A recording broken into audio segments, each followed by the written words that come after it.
What is the matter with you? You are not at all the happy father of the bride. You alarm me. A gloomy banker is like the appearance of a comet. I have had ill luck for several days. I heard nothing but bad news. Ah, another fallout? At the port? No, I'm safe there for a few days at least. Imagine, Jacob Manfredi, a man who's done business with me for years. He owes me $1 million, and now suspends payment. Really? Then there were those damned Spanish bonds. I lost a packet. 1,700,000 francs. How could an old hand like you make such a mistake? When word came of Don Carlos' return, they sank like a stone. I sold them for what I could get. Next I find that the news was false. Who ever heard of such a thing? A false telegraph dispatch. It's almost impossible. The newspapers attribute it to fog are ridiculous. So altogether, you have lost nearly 3 million. Yes, confound it. Things are very serious. Luckily, Prince Cavalcanti has promised to invest some of his fortune in a railway to which I have obtained a grant. Gentlemen, the contract is ready to sign. My dear, isn't it annoying? Official duties deprive us of the pleasure of seeing Monsieur de Villefort. Indeed. I am afraid I am the involuntary cause of that absence. You, Count? Take care. I may never forgive you. Last night, an unhappy wretch who came to rob me died at my house. It seems he was stabbed by his accomplice as they fled. In the pocket of the murdered thief, a blood-stained letter was discovered. Oh, how dreadful. Yes, it seems he feared his accomplice and was preparing to inform on him. I thought it best to send the letter to Monsieur de Villefort. But do go on signing. I perceive my story has caused a commotion, and I apologize to you, Baroness, and to Mademoiselle Eugenie. Prince Cavalcanti! Prince Cavalcanti! Andre! Call the prince and inform him it is his turn to sign. What is the matter, sir? Which of you gentlemen answers to the name of Andre Cavalcanti? Answers to? But has he another name? Benedetto, a galley slave escaped from Toulon. He is wanted for murder and attempted burglary at the house of the Count of Monte-Cristo. Arrest that man! You fool! You've ruined us! Our daughter married to a galley slave! Galley slave! Ruined!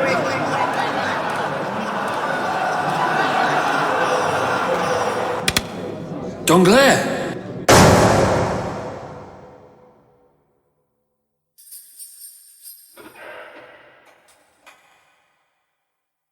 Abbe Busoni!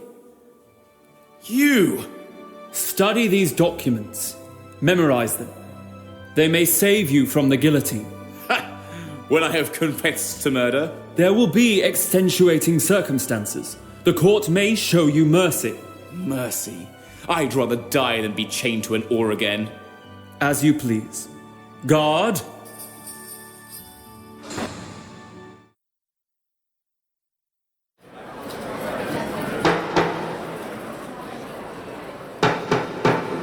Bring in the accused.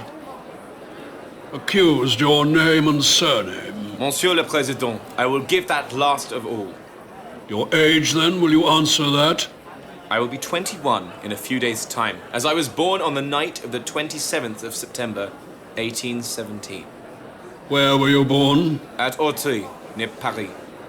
Your profession? First I was a forger, then I became a thief, and lately I have become an assassin. You wish to speak, monsieur? Villefort has been staring at Andre and rises to speak, but he cannot find any words and slumps back in his seat. It is clear that you wished to list your crimes first. Now, prisoner, will you tell the court your name? Monsieur le Président, you have read my thoughts. Well? I cannot tell you my name, since I do not know it, but I know my father's, and will pronounce it. My father is the king's prosecutor, and his name is Villefort. Order! Order! Do not try the patience of this court accused. Your name is Benedetto. You have made a statement saying you are an orphan born in Corsica. I never knew until today that my father is Monsieur de Villefort. Do you want more details? I was born in number 28, Rue de la Fontaine. He told my mother I was dead, wrapped me in a towel, carried me into the garden, and buried me alive. I was rescued by a thief, a Corsican, lurking in the garden who thought the casket I was buried in contained valuables. He brought me up as his son. Proof? What proof do you have for this horror story? How do we know it's not all a tissue of lies? I have documents, letters, sworn statements. You asked for proof. Gentlemen, look at his face!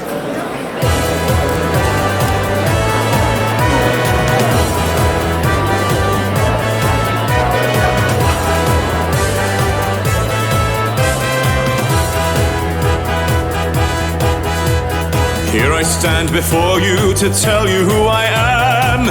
I stand before you and I don't give a damn.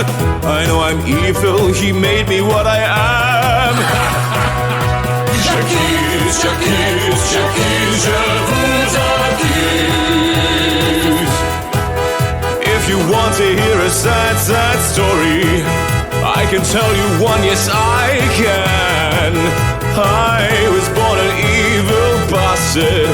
Blame my father, there stands the man. J'accuse, j'accuse, j'accuse, je vous accuse.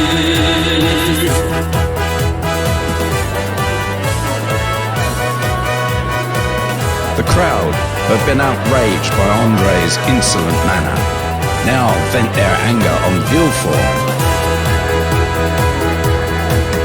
If you want to hear a sad, sad story, I can tell you one, yes I can.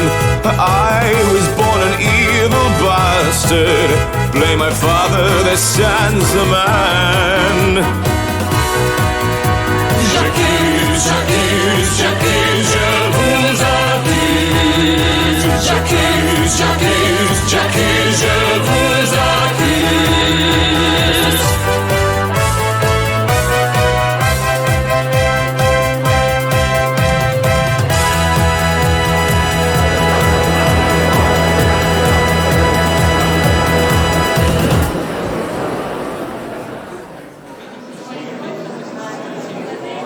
What's the matter with Villefort? Is he dead?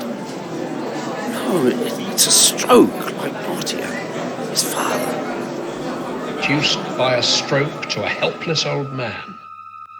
A dumb, frozen carcass, paralyzed by the rupture of a tiny blood vessel on a lobe of his brain. Villefort! In conclusion, gentlemen, I repeat that these scurrilous newspaper attacks on my reputation are false and groundless, and I utterly deny any part in the tragedy that took place at Janina. Thank you, General Mondego. I assume you have no objection to the admission of a person wishing to address the committee? None whatsoever. Madame, you have stated that you were an eyewitness of these events at Janina. I was. But allow me to say that you must have been very young then. I was 5 years old. General Mondego, do you recognize this lady? No, I do not. Well, perhaps this will refresh your memory. I, El Kabir, slave merchant, acknowledge having received from the Count of Monte-Cristo an emerald valued at 800,000 francs as the ransom for a young Christian slave of 13 years of age named Haydée, daughter of the late Ali Tebelen, Pasha of Janina, sold to me by one Fernand Mondego. I have never seen this woman before. You do not know me? Well, I recognize you. You're the French officer who led the troops of my noble father. It is you who surrendered the castle of Janina and betrayed him. It is you who sold my mother and me into slavery and raised my father's head on the point of a spear. Traitor! Murderer! Assassin! General Mondego, have you really committed the crimes with which you are charged? Mondego tries to flee, but Monte-Cristo bars the way. You! This is your doing. It's as if I'd always known you and always hated you. Indeed. We know each other well. Aren't you Fernand Mondego, who deserted on the eve of Waterloo? The Lieutenant Mondego, who served as a spy? Captain Mondego, who betrayed and murdered his employer, selling the wife and daughter into slavery? Don't all these people unite in General Mondego? Demon, who are you underneath the gold and jewels? At Paris, you are the Count of Monte-Cristo.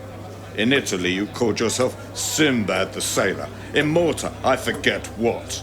But of all your 100 names, it's your real name I want to know, so I can say it when I plunge my sword through your heart.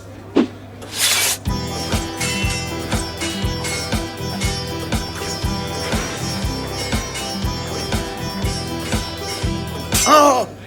You ask for my name? Look at me.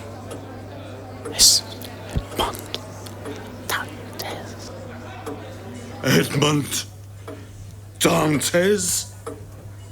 Gentlemen, is General Mondego convicted of felony, treason, and outrage? Fernand. Guilty! Guilty! Guilty! Guilty!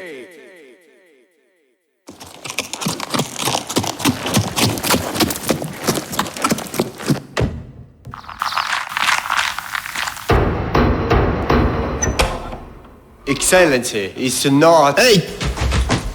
Excellency! Good evening, Albert. Monsieur Debray. I trust you are both well. We have not come here, sir, to exchange pleasantries, but to demand an explanation. It can be no accident that Haydée has accused my father. This is my house, sir, and I alone have the right to raise my voice above another's. Consider the glove thrown, Albert. I leave the choice of arms to you. Pistols, then, at 8 o'clock in the Bois de Vincennes. I may depend on you, Murat. I am at your service, Count. I shall call at 7. Until tomorrow, then, gentlemen.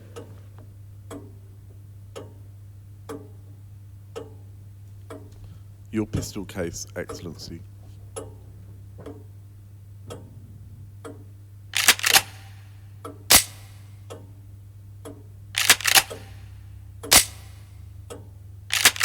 Edmund, you would not kill my son.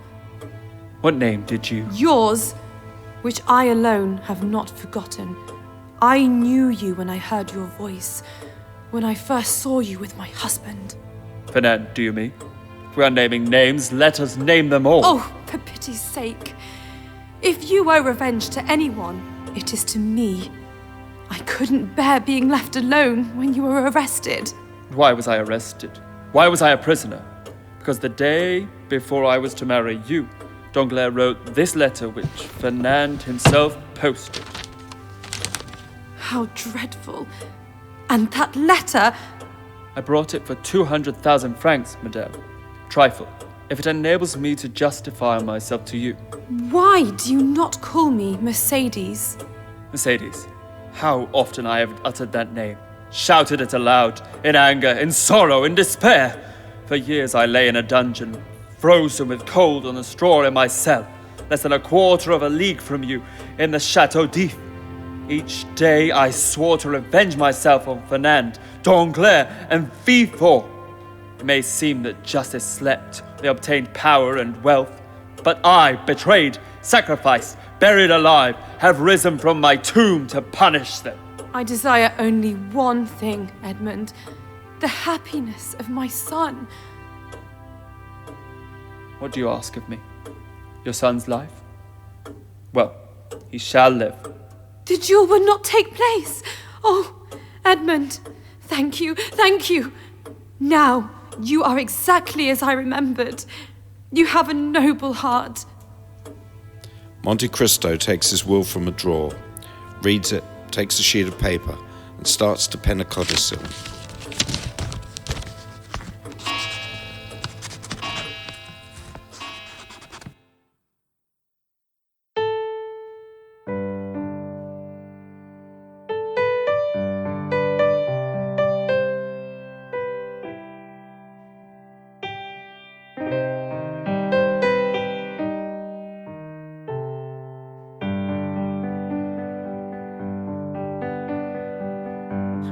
of sight, out of mind, that's what they always say. They don't have to stay alone. I try so hard to reach out to you. My hands only touch thin air. I won't stand in line. I won't stay behind. You're the one on my mind, always there. You're the one on my mind, always there. Ooh,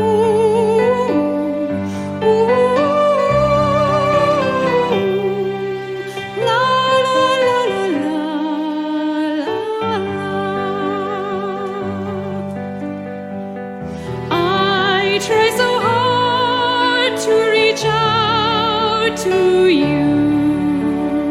My hands only touch thin air. I won't stand in line. No, I won't stay behind. You're the one on my mind, always there. You're the one on my mind, always there.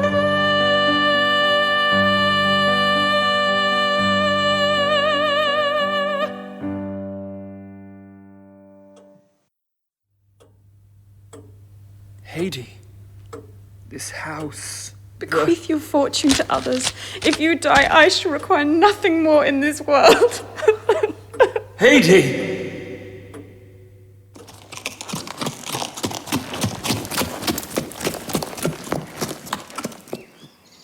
Stop, gentlemen. I have 2 words to say to the Count of Monte-Cristo. In private? No, sir. Before all who are present. Approach, gentlemen. I wish you to hear too. Sir, I reproach you for exposing the conduct of my father. I have since learned that you have the right to punish him. She told you? Everything. Gentlemen, I acted hastily towards him. Hasty actions are generally bad ones. I beg your pardon. I hope you will think my apology sufficient. If we can never be friends, we can still respect each other. What has happened during the night? We seem to cut a very poor figure here. What Albert has done here may be noble, but it will be misunderstood. Gentlemen, I think you understand that something very serious passed between the Count of Monte-Cristo and myself. Of course, Albert, but may I make a suggestion? Set out for Naples, The Hague, St. Petersburg, calm countries where the point of honor is less disputed than among our hot-blooded Parisians. Am I not right? I agree. Nothing induces a serious duel so much as a fruitless one. I shall follow your advice. I intended to quit France anyway. Thank you for acting as my seconds. That service is engraved on my heart, together with the friendship you have shown me. Farewell, Albert. A safe journey. Farewell, friends, France, and everything I hold dear. Mother! Albert!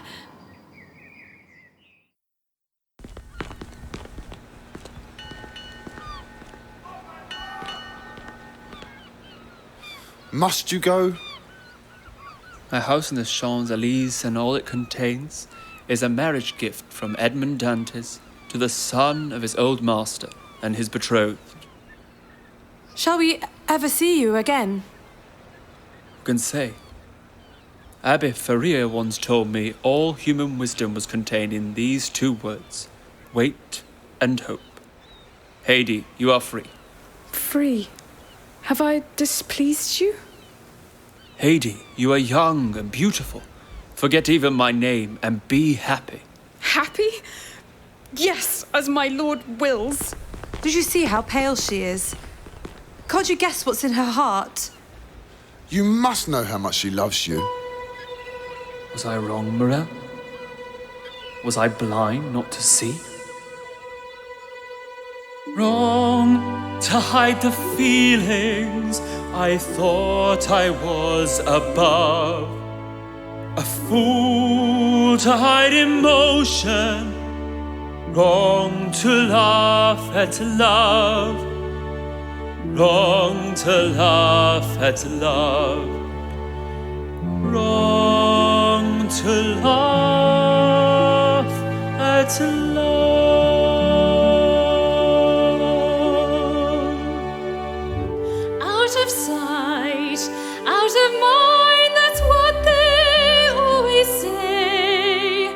They don't have to stay alone. I try so hard to reach out to you. My hands only touch thin air. I've longed for this time to say you are mine. You're the one on my mind, always there. You're the one on my mind, always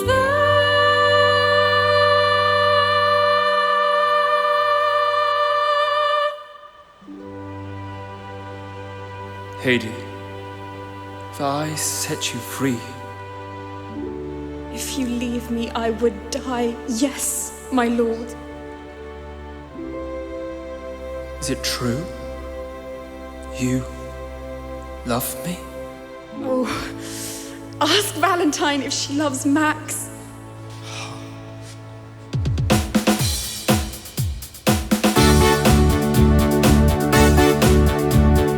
Gone are the walls that held me. Gone are the shackles and chains.